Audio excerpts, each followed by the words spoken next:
আল্লাহ রাব্বুল আলামিন কোরআনুল কারীমে পর্দার বিধান সম্পর্কে সূরা নূরের 31 নম্বর আয়াতে কারিমার ভিতরে আল্লাহ রাব্বুল আলামিন বলেছেন, কুল লিল মুমিনিনা ইয়াগুদ্দু মিন আবসারিহিম। হে রাসূল, আপনি বলে দিন সকল মুমিনদেরকে তারা যেন তাদের চক্ষুকে তারা নিয়ন্ত্রণ করে। জোরে বলেন সুবহানাল্লাহ। আমাদের এই চোখ নিয়ামত কার?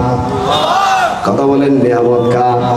আল্লাহর নিয়ামত। রব্বুল আলামিন আমাদেরকে দান করেছেন আল্লাহ রব্বুল আলামিনের নিয়ামতের কাজে ব্যবহারের জন্য। জোরে বলেন সুবহানাল্লাহ। আল্লাহ রব্বুল আলামিন বললেন, হে রাসূল, আপনি সমস্ত মুমিনদেরকে বলে দিন তারা যেন তাদের চক্ষুকে নিয়ন্ত্রণ করে।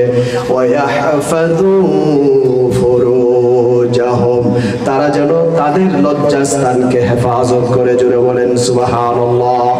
এরপর আল্লাহ রাব্বুল আলামিন বললেন, যালিকা আযকা লাহুম, এই চক্ষু হেফাজত করলে, লজ্জাস্থানকে হেফাজত করলে, চক্ষুকে নিয়ন্ত্রণ করলে আল্লাহ রাব্বুল আলামিন বলেছেন এটাই হবে মুমিনদের জন্য সবচেয়ে একটা পবিত্র কাজ। সুবহানাল্লাহ। এরপরে এটা শুধু মুমিনদেরকে বলেন নাই, আগে মুমিনের কথা বলেছেন, তারপরে নারীদের কথা বলেছেন। জোরে বলেন আল্লাহু আকবার। এটা এমন একটা আয়াত কোরআনুল কারীমে বিভিন্ন আয়াতে পর্দার বিধান সম্পর্কে আল্লাহ রাব্বুল আলামিন নাজিল করেছেন অনেক আয়াত, কিন্তু এটা এমন একটা আয়াত যে আয়াতের ভিতরে আল্লাহ পুরুষকে যেমন পর্দার কথা বলেছেন, নারীদেরকেও পর্দার কথা বলেছেন। সুবহানাল্লাহ। পুরুষকে বলার পাশাপাশি আল্লাহ রাব্বুল আলামিন আল্লাহর হাবিবকে উদ্দেশ্য করে পরবর্তী আয়াতের ভিতরে আল্লাহ রাব্বুল আলামিন বলেছেন, ওয়া কুল্লিল মুমিনাতি ইয়াগুযনা মিন আবসারিহিন্না। হে রাসূল, আপনি সমস্ত মুমিন নারীদেরকে বলে দিন তারা যেন তাদের চক্ষুকে নিয়ন্ত্রণ করে। জোরে বলেন সুবহানাল্লাহ। তারা যেন তাদের চক্ষুকে নিয়ন্ত্রণ করে। ওয়াহফাযনা ফুরুজাহুন্না, ওই মহিলারা যেন তাদের সতীত্বকে হেফাজত করে। ওয়ালা ইউবদিনা যিনাতাহুন্না, হে নবী, আপনি সকল মুমিন নারীদেরকে বলে দিন তাদের যে সৌন্দর্য আল্লাহর নিয়ামত আল্লাহ রাব্বুল আলামিন তাদেরকে দিয়েছেন, ওই সৌন্দর্যের নিয়ামত যেন তারা নির্ধারিত, আল্লাহ এখানে 12 প্রকারের মানুষ বলেছেন, 12 প্রকারের মানুষ ছাড়া মা বোনেরা অন্য কারো সামনে তার চেহারাকে প্রকাশ করতে পারবে না। আল্লাহু আকবার। বলেন কয় প্রকারের মানুষ? বলতে হবে কয় প্রকারের মানুষ? 12 প্রকারের মানুষ। ওই 12 প্রকারের মানুষ ছাড়া আল্লাহ রাব্বুল আলামিন বললেন আমার মুমিনা বান্দিগণ তাদের চেহারা আর কারো সামনে উন্মুক্ত করতে পারবে না। আল্লাহু আকবার বলেন। ওই 12 প্রকারের মানুষ কারা কারা আমাদের জানার দরকার আছে নাকি নাই? এখন বলেন দরকার আছে নাকি নাই?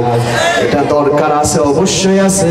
এই বিধান আমার সমাজে, আমাদের পরিবারে, আমার রাষ্ট্রে না থাকার কারণে পর্দার বিধান লঙ্ঘিত হয়ে বাংলাদেশে দিন দিন ধর্ষণের শিকার হয়ে যাচ্ছে। ঠিক কি না? ওই 12 প্রকার আমাদের জানা দরকার আছে নাকি নাই? ও মা বোনেরা, পর্দার ভিতরে যারা আমার আলোচনা শুনতেছেন, আপনাদেরকে উদ্দেশ্য করে বলবো, ওই 12 প্রকারের ভিতরে আল্লাহ রাব্বুল আলামিন বললেন, ওয়ালা ইউবদিনা যিনাতাহুম, তারা যেন তাদের সৌন্দর্যকে প্রকাশ না করে, ইল্লা মা যাহারা মিনহা ওয়াল ইয়াদরিবনা বিখুমুরিহিন্না আলা জুয়ুবিহিন্না। সৌন্দর্য আল্লাহ রাব্বুল আলামিন যেখানে প্রকাশ করতে বলেছেন সেখানে ছাড়া যেন অন্য কোথাও প্রকাশ না করে, এবং তারা যেন এমন একটা বিশাল চাদর পরিধান করে, ওড়না পরিধান করে, যেই ওড়নার মাধ্যমে তাদের শরীরের অঙ্গ প্রত্যঙ্গগুলো ঢেকে যায়। আল্লাহু আকবার। ওই 12 প্রকারের ভিতরে আল্লাহ রাব্বুল আলামিন বলেছেন, আল্লাহ রাব্বুল আলামিন বলেছেন ওই 12 প্রকারের ভিতরে ওয়ালা ইউবদিনা জিনাতাহুন্না, তাদের সৌন্দর্য প্রকাশ করবে না। এখন বলেন কোন একটা, ও মা বোনেরা বলেন, এখন বলেন একজন দেবর তার বাবির সামনাসামনি বসে বসে কথা বলা যাবে কিনা? তো যারা বলেন না তাদের দৃষ্টিতে কি হয়েছে? আমাদের একটা ফতোয়া দেয়, কি হয়েছে? নাউজুবিল্লাহ বলবেন না? ফতোয়া দেয়, কি দেয়? তাহলে বলেন না কি দেয়? ওরা ভাবি আর দেবরে বসে বসে বললে কি হয়েছে? তাহলে ফতোয়ার নাম কি হয়েছে? এই ধরনের কি হয়েছে ইসলামে কোনো ফতোয়া আছে? কথা বলেন না আছে? না। আমার দেশে বেশি পর্দা লঙ্ঘন হচ্ছে। সেই পর্দা লঙ্ঘনের ক্ষেত্রে আমরা দেখি কার সামনে যাওয়া যাবে, কার সামনে যাওয়া যাবে না। এখন আল্লাহর কোরআন থেকে আমরা শুনি, আল্লাহ রাব্বুল আলামিন বললেন ইল্লা লিবুলাতিহিন্না, স্বামীর সামনে প্রকাশ করা যাবে। সুবহানাল্লাহ বলেন। তাহলে আমার একজন মহিলার পরিপূর্ণ শরীরটা একমাত্র তার স্বামীকে প্রদর্শন করতে পারবে, জোরে বলেন সুবহানাল্লাহ। 2 নম্বরে আল্লাহ রাব্বুল আলামিন বলেছেন আও আবাইহিন্না, 2 নম্বরে বলেছেন স্বামীর পিতা যারা আছে। এখন বলেন স্বামীর যদি পিতা হয় এটা মেয়ের কি হবে? ওরে আমার ওয়াজ বুঝতেছেন না, আপনাদের কথা বলতে হবে। জিমিয়ে জিমিয়ে কথা বলা, আমিও জিমিয়ে জিমিয়ে বলবো, আপনারাও ঘুমাবেন। এখন এই মাহফিল করার সুযোগ নাই, ঠিক কিনা বলেন? কারণ আমি আবারও বলতেছি, আমাদেরকে কিন্তু চতুর্দিক দিয়ে ষড়যন্ত্র শুরু করে দিয়েছে ইসলামকে স্তব্ধ করে দেওয়ার জন্য, ঠিক কিনা বলেন? তবে আমরা আল্লাহকে সাক্ষী রেখে বলেন ইনশাআল্লাহ, আবার বলেন ইনশাআল্লাহ, সকল ষড়যন্ত্রের দাঁত ভাঙ্গা মোকাবেলা করা হবে। বলেন ইনশাআল্লাহ, দাঁত ভাঙ্গা জবাব দেওয়া হবে। 1 নম্বর স্বামীর সামনে সৌন্দর্য প্রকাশ করতে পারবে। 2 নম্বরে স্বামীর পিতা যারা, স্বামীর পিতা হলে কি হবে? শ্বশুর। 3 নম্বরে আল্লাহ রাব্বুল আলামিন বললেন আও আবাই বুউলাতিহিন্না আও আবনাইহিন্না। 3 নম্বরে আল্লাহ তাআলা বলতেছেন নিজের পিতার কাছে মেয়ে তার চেহারাটা খোলা রেখে কথা বলতে পারবে, কোনো অসুবিধা নাই। 3 নম্বরে স্বামীর বাবা অর্থাৎ শ্বশুর। 4 নম্বরে আও আবনাইহিন্না, নারীদের সন্তান যারা আছে নিজের ছেলের সামনে মুখ খোলা রেখে ছেলের সামনে কথা বলতে পারবে। আও আবনাই বুউলাতিহিন্না, একবার বলেছেন নিজের ছেলের কথা, আরেকবার বলেছেন স্বামীর ছেলে। সুবহানাল্লাহ বলেন। এখানে একটু পার্থক্য আছে, নিজের ছেলে এটা আবার স্বামীর ছেলে নয়, স্বামীর ছেলে। কিন্তু স্বামীর ছেলে 2 প্রকার, একটা হচ্ছে ওই মহিলার নিজের আপন ছেলে, আর একটা হচ্ছে স্বামীর ছেলে, মানে স্বামীর আগের বউয়ের অথবা পরের বউয়ের যদি কোনো সন্তান হয়, এটা হচ্ছে ওই যে সতীনের ছেলে। সতীনের ছেলের সাথেও মা তার চেহারা খুলে কথা বলতে পারবে, সামনে যাওয়া যাবে, মুখের সৌন্দর্য প্রকাশ করা যাবে। আও ইখওয়ানিহিন্না, ওই মহিলার ভাইয়ের কাছে তার মুখ খুলে কথা বলতে পারবে। আও বানি ইখওয়ানিহিন্না, অথবা তাদের ভাইয়ের সন্তান ভাতিজা। কি বলে? কার ভাতিজা? আমার নাকি মহিলা? ওই মহিলার আপন ভাতিজা, ওই মহিলার আপন ভাতিজা, ওই মহিলা আপন ভাতিজা। তবে একটা কথা মনে রাখি, মহিলার দেবরের ছেলে আর মহিলার বায়ুরের ছেলে, বাসুরের ছেলে, আমরা বাসুর বলি। বাসুর কাকে বলে? স্বামীর কি ভাই? ছোট ভাই। আরে বলেন না, স্বামীর ছোট ভাই, স্বামীর কি ভাই? বড় ভাই। এখানে আপনাদের কাছ থেকে এটা স্বীকৃতি দিচ্ছি, ডোন্ট মাইন্ড, কিছু মাইন্ড করবেন না। আমাদের ছোট ছোট কিছু বাবু আছে, ওরা এখনো বাসুর ছিল না, এই জন্য ওদেরকে আমাদের তাফসীর মাহফিল থেকে বাসুর চিনিয়ে দিচ্ছি। আল্লাহ তাদেরকেও চিনার তৌফিক দান করো। বাসুরের ছেলে এবং দেবরের ছেলে তারা কিন্তু মুহরিম নয়, তাদের থেকে পর্দা করা ফরজ। তাদের থেকে কি পর্দা করা, এই বিধান অনেকে জানেন না। আবারও বলি, মা বোনেরা, আপনার দেবরের ছেলে, তাহলে আপনার দেবরের ছেলে যদি হয়, আপনি দেবরের ছেলের চাচি হন, যেটাই হন যেটি। আর আপনার বাসুরের ছেলে যদি হয় তাহলে আপনি বাসুরের ছেলে যদি হন, আপনি চাষি হন, তাহলে একটা ছেলের জন্য চাষি মুহরিমা নয়, আবার চাষির জন্য ওই ছেলে মুহরিম নয়, তার সামনে চেহারা খোলা রাখা যাবে। আল্লাহ রাব্বুল আলামিন বললেন নিজের সন্তান, আগের স্বামীর সন্তান, তারপরে বললেন বনি ইখওয়ানিহিন্না, ওই তাদের ভাইয়ের সন্তান, আপন ভাতিজা, আও বনি আখওয়াতিহিন্না, আপন বাগিনা, আপন ভাতিজা, আপন ভাগিনা, আও নিসাইহিন্না, অথবা তাদের নারীদের সামনে সৌন্দর্য প্রকাশ করতে পারবে, আও মা মালাকাত আইমানুহুন্না, তাদের অধীনস্থ যারা আছে তাদের সামনে দাস দাসীদের কথা বলেছেন, চেহারাকে খোলা রাখা যাবে, আবিত তাবিঈনা গায়রি উলিল ইরবাতি মিনার রিজাল, পুরুষদের মধ্য থেকে যারা, বিশেষ করে পুরুষদের মধ্য থেকে যারা যাদের পুরুষত্ব নাই অথবা খুব আপন মুহরিমের ভিতরে, আপনার যে সমস্ত পুরুষেরা ঘরের মধ্যে আসা যাওয়া করে, দৈনন্দিন কাজ করে, কিন্তু মুহরিম ব্যক্তি ওই পুরুষ, তার সামনে চেহারা খোলা যাবে। আর বিশেষ করে পুরুষদের মধ্য থেকে এমন শিশু, যেই শিশু নারীদের সতর সম্পর্কে কোনো ওয়াকিফাল নয়, বুঝেন না, ওই শিশুর সামনে একজন মহিলা তার চেহারার সৌন্দর্যকে প্রকাশ করতে পারবে, এর বাইরে কোনো মহিলা অন্য কোনো পুরুষের সাথে তার সৌন্দর্যকে প্রকাশ করতে পারবে না। বলেন এখন বিধানটা কার? আবার বলেন বিধানটা কার? আল্লাহ রাব্বুল আলামিনের বিধান। আল্লাহর বিধান আমাদেরকে দান করেছেন, আল্লাহর বিধানের বাইরে যাওয়া যাবে? বলেন যাবে? আপনারা তো একটু আমার ফিডব্যাক দিতে দিতে আপনারা মনে হয় একটু ক্লান্ত হয়ে গেছেন মনে হয়। আল্লাহর বিধানের বাইরে যাওয়া যাবে? বলেন যাওয়া যাবে? এখন আপনাদেরকে আমি একটা প্রশ্ন করতে চাই।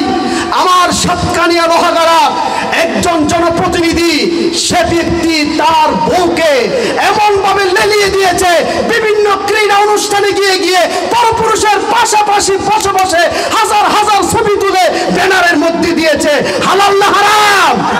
বলে হালাল না হারাম? যে ব্যক্তি এই কাজ করে দিয়েছে ইসলামী শরীয়তের পরিভাষায় তাকে বলে দয়ুস। তাকে কি বলে?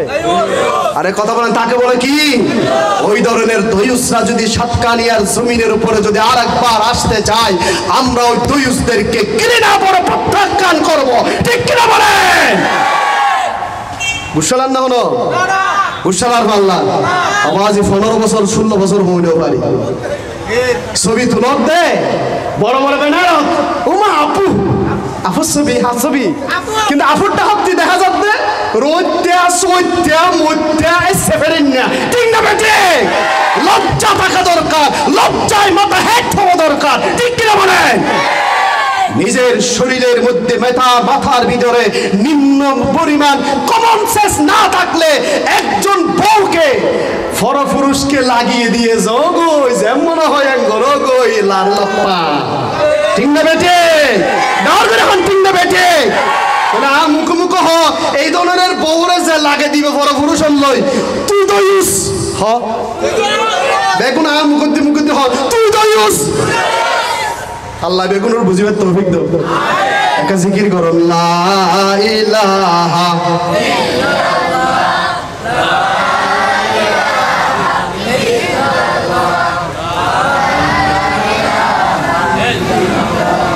বেগুন, লা ইলাহা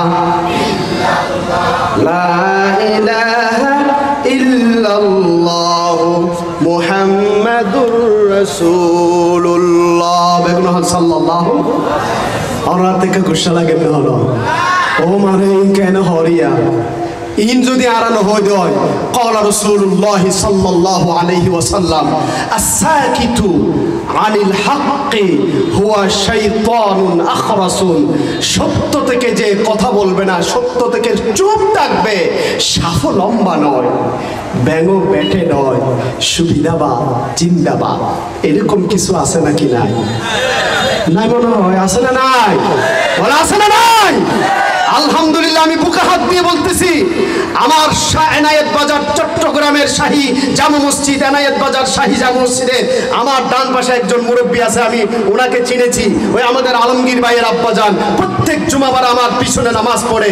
সেখানে আমি এই কথাগুলো আপনাদের সামনে যেভাবে বলতেছি, আল্লাহর রহমতে সেখানেও আমি এই কথাগুলো বলি। আল্লাহ সাহস, আল্লাহ রাব্বুল আলামিন এই হক কথাগুলো জাতির উদ্দেশ্যে বলার তৌফিক দান করো। আরো জোরে বলেন আমিন। আমার আলোচনার বিষয়বস্তু হচ্ছে সূরা নূর।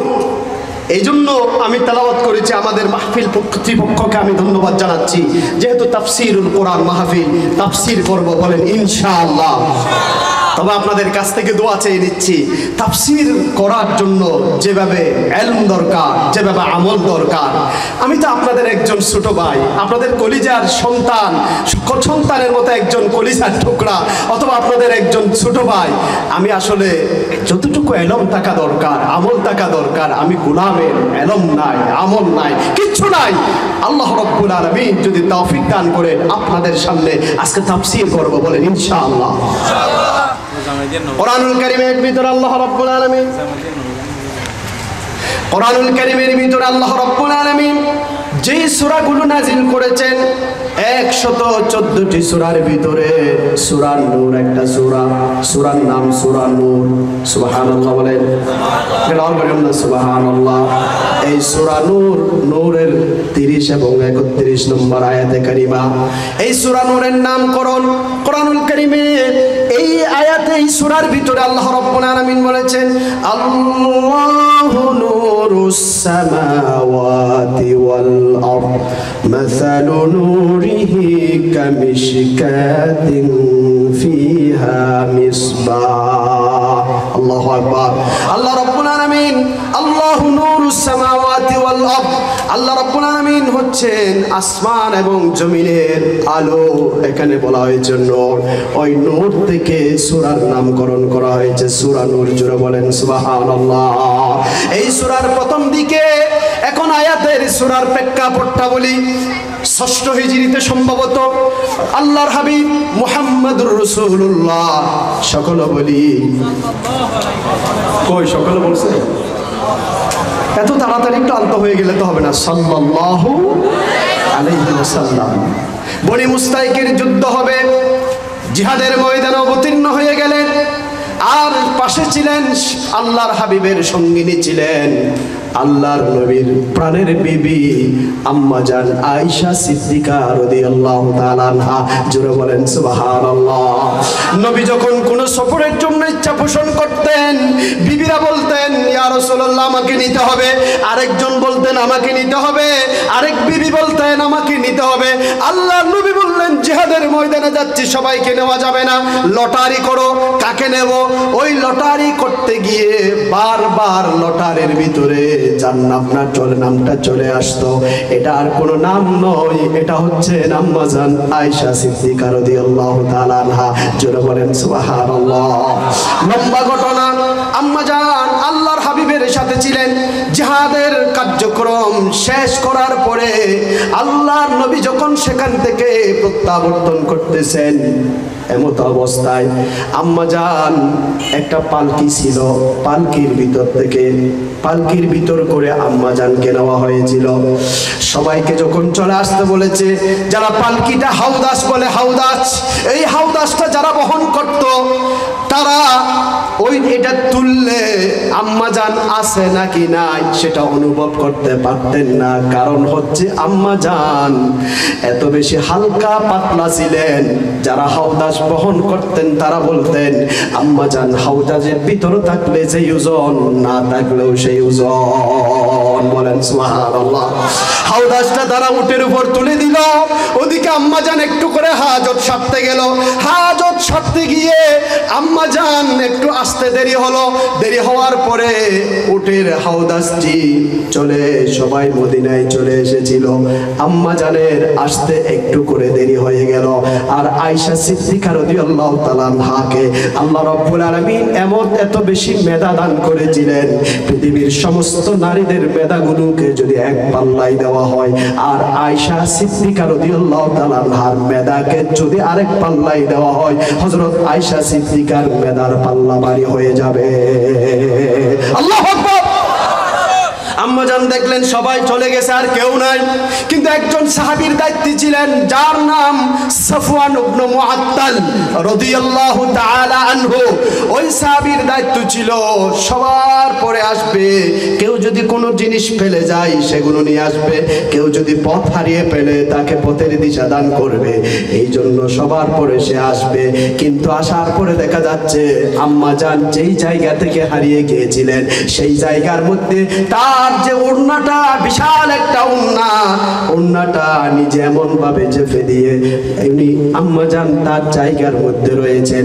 আর সাফওয়ান ইবনে মুআত্তাল আম্মাজানকে দূর থেকে চিনে সাফওয়ান ইবনে মুআত্তাল মুখ থেকে একটা বাণী উচ্চারণ করেছিলেন, ইন্না লিল্লাহি ওয়া ইন্না ইলাইহি রাজিউন। আল্লাহু আকবার।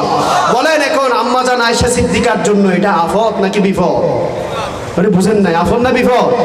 সবাই চলে এসেছে, কেউ নাই, শুধু সাহাবী আছে। কিন্তু আম্মাজান আয়েশা সিদ্দিকা রাদিয়াল্লাহু তাআলা আনহা বলতেছেন, আল্লাহর কসম, আল্লাহর নবীর সাথে ওই সাহাবীর সাথে সাফওয়ান ইবনে মুআত্তাল, নাম মনে রাখবেন, ওই সাহাবীর সাথে আমি আয়েশার সাথে কোনো কথা হয় নাই, ইল্লা আল ইস্তিরজা, ওই যে ইন্না লিল্লাহি ওয়া ইন্না ইলাইহি রাজিউন, এটা ছাড়া আর কোনো কথা হয় নাই। বাস উনি উটটা সামনে আনলেন, আম্মাজান আয়েশা সিদ্দিকা উটের উপর আরোহণ করলেন, আর ওই সাফওয়ান ইবনে মুআত্তাল রাদিয়াল্লাহু তাআলা আনহু আগে আগে চললেন, আম্মাজান পিছনে পিছনে চলে মদিনায় যখন পৌঁছেছেন, ওদিকে মদিনার মধ্যে তুমুল কাণ্ড হয়ে গেছে। আব্দুল্লাহ ইবনে উবাই ইবনে সালুল, মুনাফিকের নেতা সর্দার, তার নেতৃত্বে পুরা মদিনার মধ্যে প্রচার করে দিল, হ্যাঁ দেখুন এবার নবীর বউকে হাম্মান করে গেছ, অমুক রাত হারিয়ে এসে দেয় নগরে হন নবা নাউজুবিল্লাহ। এই ঘটনাকে বলে ইফকের ঘটনা। আসলে আমরা অনেকেই জানি না এটাকে ইফকের ঘটনা বলা হয়। বাস আম্মাজান আয়েশা সিদ্দিকা রাদিয়াল্লাহু তাআলা আনহা বললেন, আসলে আমি আর কিছুই জানি না, আমি করে চলে আসলাম। এদিকে ফোরা মদিনার মধ্যে প্রচার হয়ে গেল আমি নাকি জিনা করেছি। জুড়ে বলেন না নাউজুবিল্লাহ। আমি নাকি জিনা করেছি। আল্লাহর নবীর বিবি আয়েশা সিদ্দিকা বললেন, কোন একটা সফর থেকে আসার সময় আল্লাহর নবী সব সময় আমার খোঁজখবর নিতেন, আমাকে একটা সালাম বিনিময় করতেন। আল্লাহর নবী বিবিদেরকে আগে সালাম দিতেন। সুবহানাল্লাহ বলেন।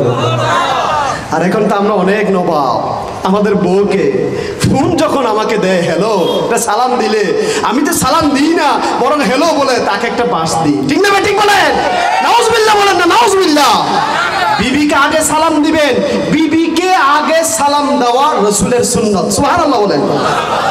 আগে কখনো যদি না দিলে অন্তত আজকের মাহফিল থেকে গিয়ে বিবিকে বলবেন আসসালামু আলাইকুম ওয়া রাহমাতুল্লাহ। বউ হবো মারে মাহফিলেতে আইতো দিতে পারবেন? বলেন ইনশাআল্লাহ, বলেন ইনশাআল্লাহ। সম্মানিত হাজিরিন, লম্বা ঘটনা, আমি সেদিকে যাচ্ছি না। আল্লাহ নবী বিবিকে সালাম বিনিময় করতেন। আম্মাজান আয়েশা সিদ্দিকা রাদিয়াল্লাহু তাআলা আনহা বললেন, আর আমি তো সালাম বিনিময় করতে পারতেছি না, করতেছেন না। অনেক লম্বা ঘটনা।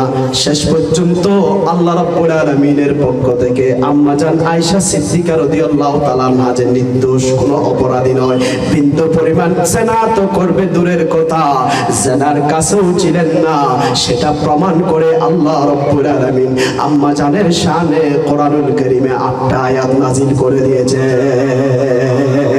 আল্লাহু আকবার বলেন না। অনেক লম্বা ঘটনা, আমি সেদিকে যাচ্ছি না। এই ঘটনা যেগুলো আয়াতগুলো নাজিল হয়েছে, মূল বিষয়বস্তু যেই সূরাতে নাজিল হয়েছে সেই সূরার নাম সূরা নূর। বলেন সূরা কি? কথা বলেন না, সূরা কি? যেহেতু আমাদের পিছনের সাইনবোর্ড আছে তাফসীরুল কোরআন মাহফিল, আসেন তাফসীর করি। এই যে আয়াতে কারিমা আপনাদের সামনে তেলাওয়াত করলাম, এই আয়াতে কারিমার শান নুজুল বলেন আছে নাকি নাই? সাবাবুন নুজুল লিহাযিহিল আয়াতিল কারিমা। আলহামদুলিল্লাহ, আমি আপনাদের এলাকার একজন নগণ্য গোলাম, পবিত্র কোরআনুল কারীমের উপর এখন রিসার্চ করতেছি ইউনিভার্সিটির আন্ডারে, এমফিল করতেছি, এরপর পিএইচডি করব শুধু কোরআনের উপরে। একটু দোয়া করবেন আমি যেন আমার স্টাডিটা সম্পন্ন করতে পারি, সকলে বলেন আমিন।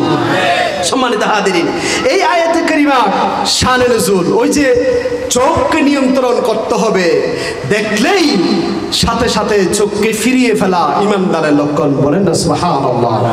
এই চোখ নিয়ামত কার? বলেন নিয়ামত কার?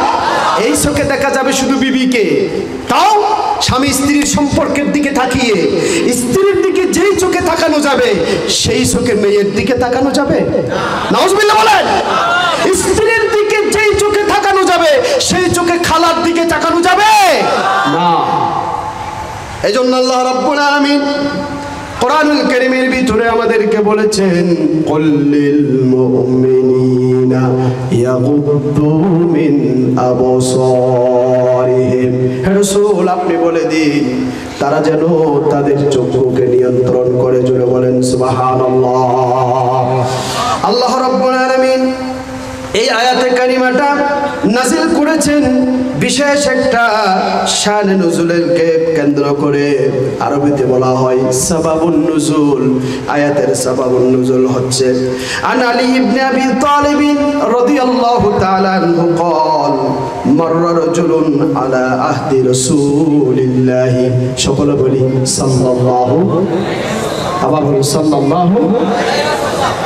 হযরত আলী রাদিয়াল্লাহু তাআলা বলতেছেন যে মাররা রাজুলুন আলা আহদি রাসূলিল্লাহ সাল্লাল্লাহু আলাইহি ওয়াসাল্লাম, এক ব্যক্তি রাসূলের জামানায় রাস্তা দিয়ে হেঁটে যাচ্ছে।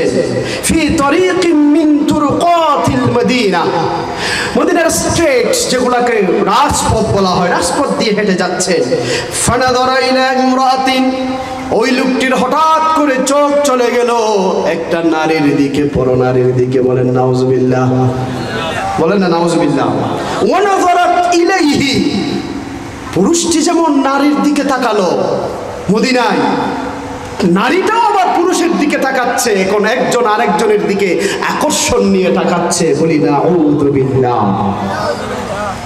এমত অবস্থায় তাফসীরে তাবারির ভিতরে এসেছে ফাওয়াসওয়াসা লাহুমাশ শাইতান, শয়তান তাদের উভয়কে ওয়াসওয়াসা দিল, কুমন্ত্রণা দিল। আন্নাহু লাম ইয়ানদুর আহাদুহুমা ইলাল আখারি ইল্লা আ'জাবা, তাকাচ্ছে আর তাকাচ্ছে, খুব বেশি মজা করতেছে। জোরে বলেন নাউজুবিল্লাহ।